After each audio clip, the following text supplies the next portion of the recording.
Today I want to talk about energy because this is often overlooked by men.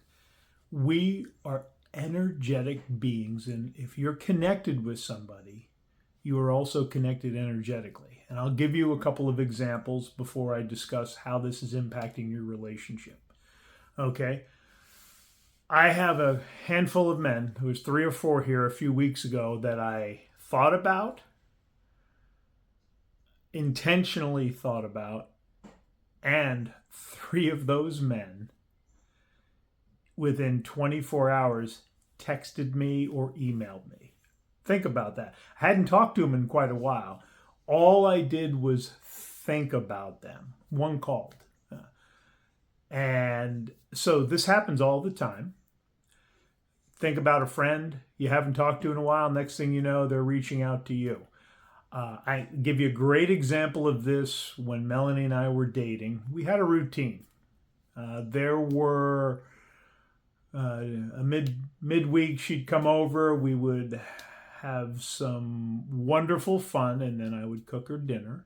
And there was one time I just felt,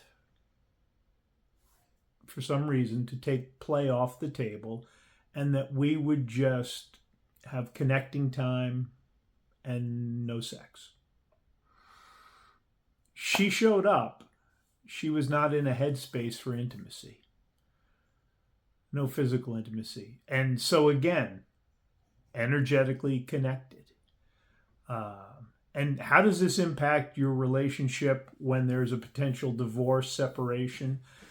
A lot of men don't give up and don't let go of the relationship that wasn't working, that is failing, however you want to describe it.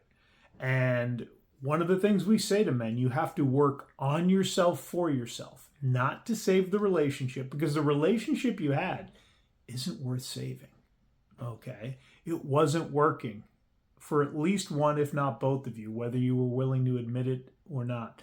And we see this a lot. Men are working on themselves, they're improving, but if their intent is to do it to save the relationship, she can feel that inauthenticity, that you are not doing this without an end goal. And if they feel you're doing it to achieve an outcome, and they can feel that, you will never achieve that outcome.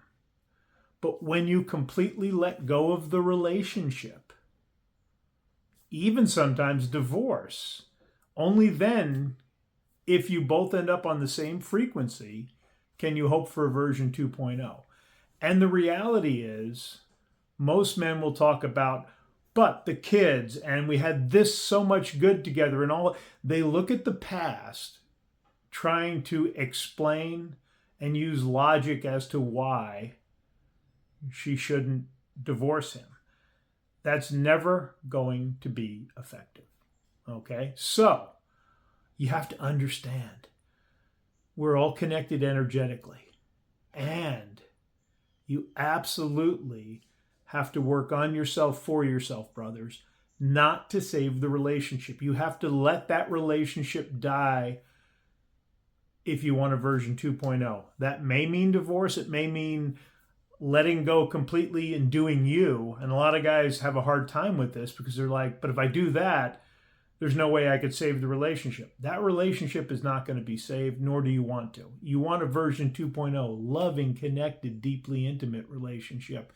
And you can only get to version 2.0 when you let version 1.0 of yourself and the relationship die.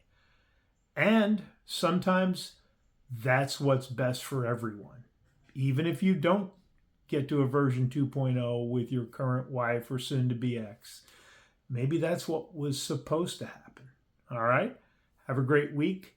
Hit like if you haven't already. And please, if you haven't already done so, hit subscribe. And also, if you want to have a conversation, my contact information is down below. All right? Hang in there, brother. You're going to be okay.